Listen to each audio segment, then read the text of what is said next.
Waiting for the south wind to take the ice from the harbor so we can go fishing and harvest the lobster. It's been a long winter, I can't wait to get out. I'm waiting on the gales coming out of the south.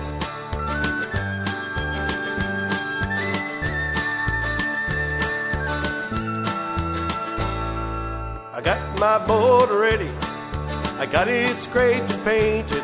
On these long winter days, here I sat and waited. I got my traps and gear loaded on the stern for my hard-fought pay. Now I'm ready to earn. I'm waiting for the south wind to take the ice from the harbor so we can go fishing and harvest the lobster. It's been a long winter, I can't wait to get out. I'm waiting on the gales coming out of the south.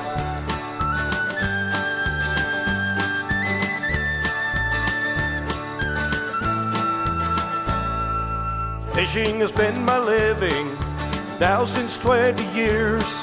I'm proud to be the captain and belay my crew's fears. Steaming out in the early morning, sailing home in the afternoon, with a hole full of lobster. At the wharf we'll be selling them soon.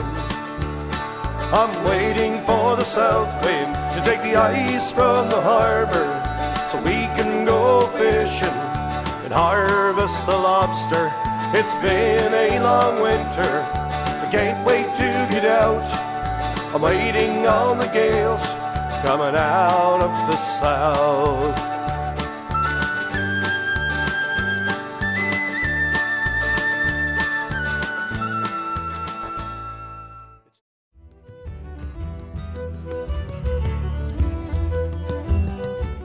Tucked away on the shores of the Northumberland Strait in Nova Scotia lies a village called Havre Boucher that is rich in Canadian history and culture, where families of French descent settled here in the late 1700s. Today, many descendants of these first family settlers still live in Havre Boucher and fish for Canada's most treasured seafood export, lobster.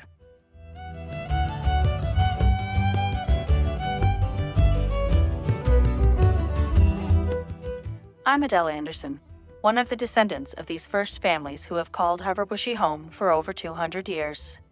Lobster fishing has played a key role in my family, and my Uncle Jimmy Bro has been fishing lobster for most of his life. At the age of 76, there is no slowing down for this fisherman.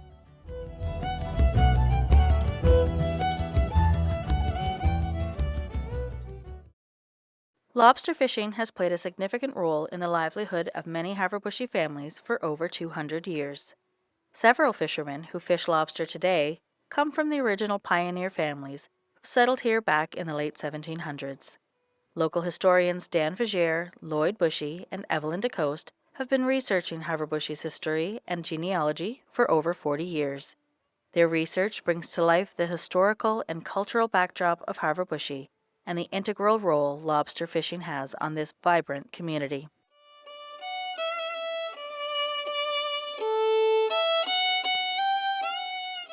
While Jimmy has been fishing lobster for over 60 years, the history of lobster fishing in Nova Scotia goes back long before the Europeans arrived on the shores of Nova Scotia.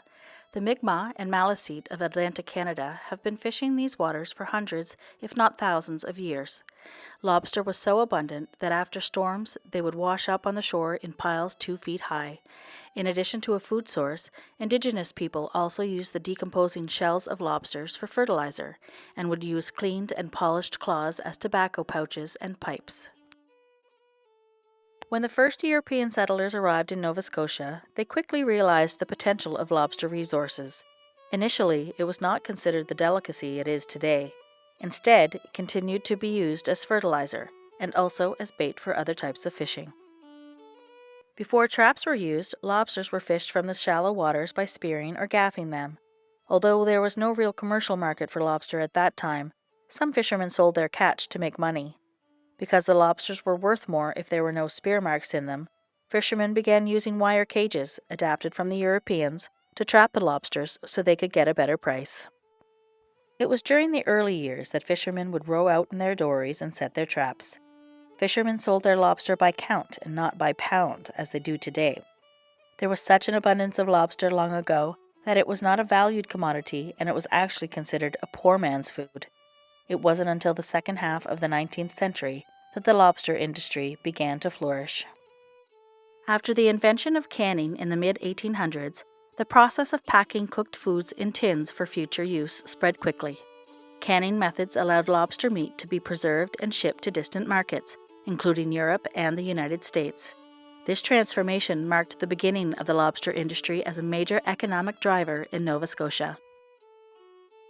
Havre Boucher was also home to a lobster cannery that was built in the early 1930s.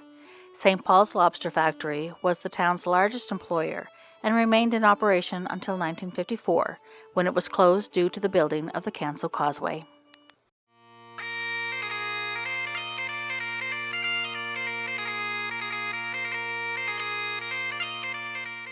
I remember coming out at one of my uncles, probably 8 years old, 9 years old, because I was spending a lot of time around here anyway.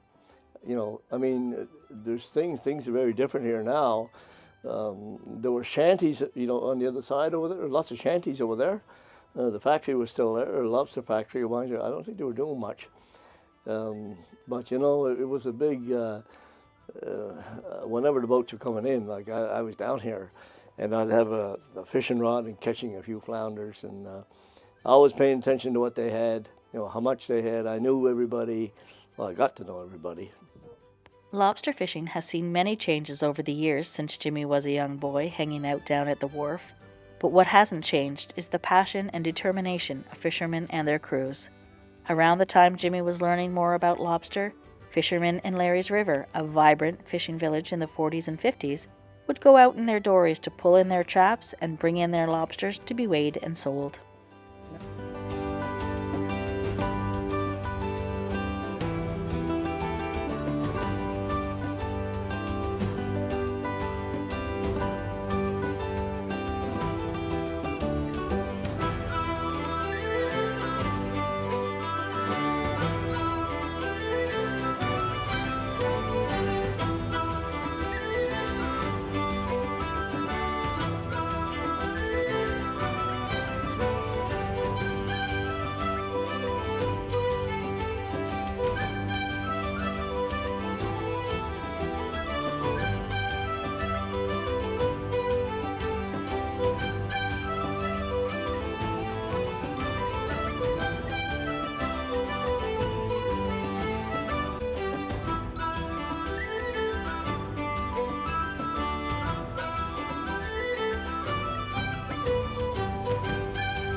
Seafaring and fishing have been part of Jimmy's family for generations and has been an integral part of Jimmy's life. Walter Brough, Jimmy's grandfather, and Jimmy's father Alphonse were both fishermen. In the early 70s, Jimmy took over his father's fishing license and has been fishing lobster out of Havre Boucher ever since. When I started fishing, when I got the gear, I started to build it up. And I was hauling my hand. I wasn't going to keep doing that. So we got a rear end out of a car, and one of my friends was a welder, and he put a capstan on it. But you know, in those days the engines were not very good. Half the time the damn thing would never start. And so I'd end up hauling my hand anyway. Had elbow motor on a 20-footer, and I fished like that for a while. And you know, I don't think I fished 300 traps. I don't know what I fished. I must have fished maybe 150 or 200, but I might have had tags on 300, but the traps some of those traps couldn't hold a lobster. They were full of holes. So my uncle came out with me one time and he said, how are you going to get any lobsters? I said, well, what's wrong? He said, you got too many holes in your traps. I said, oh, okay. So then I started fixing them, and eventually I had the full complement, and I learned how to build a trap. And so I was building my own pots. You know, I was going in the bush, cutting the bows, and you know, my father showed me how to set up a jig, and what I didn't know, I'd ask some other fishermen. We knit all the heads ourselves, you know. You know, put rocks, got rocks for ballast. We cut lumber and took it to a mill and got it sawed up for what we needed, like lads and bottoms and all that stuff. So the experience that I have, and I've been through all of it.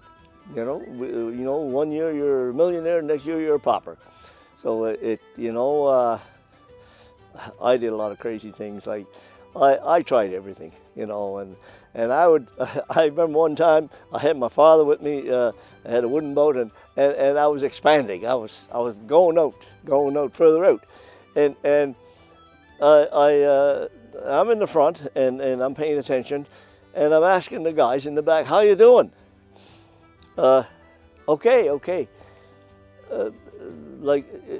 Am I setting straight? And then looking back, we don't see any buoys. What had happened, I was in deep water, and the lines were too short. So everything was going down. And I said, "Oh, you should have told me this sooner."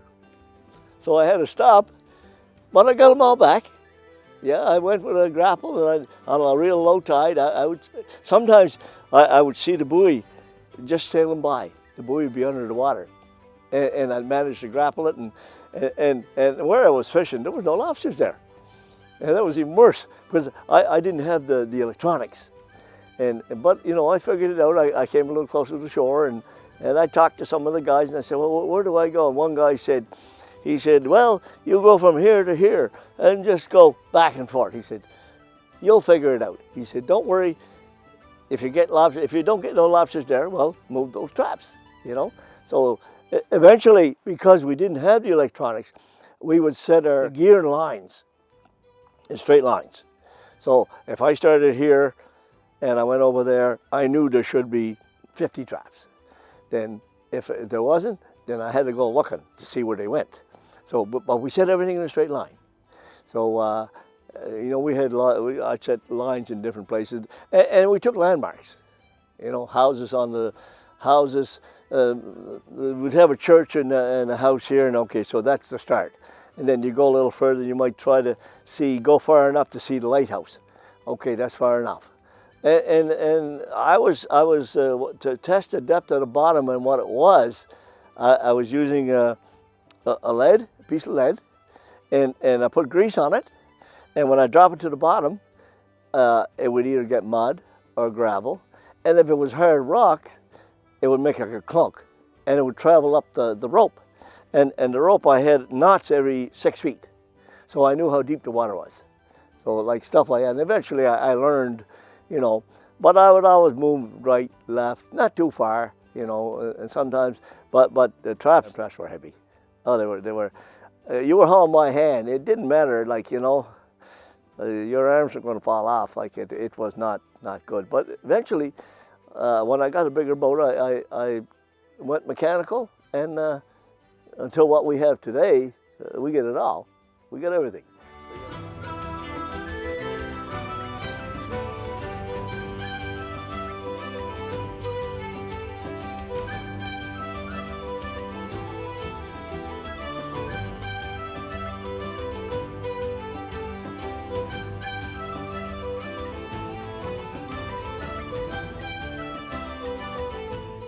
Havre Boucher.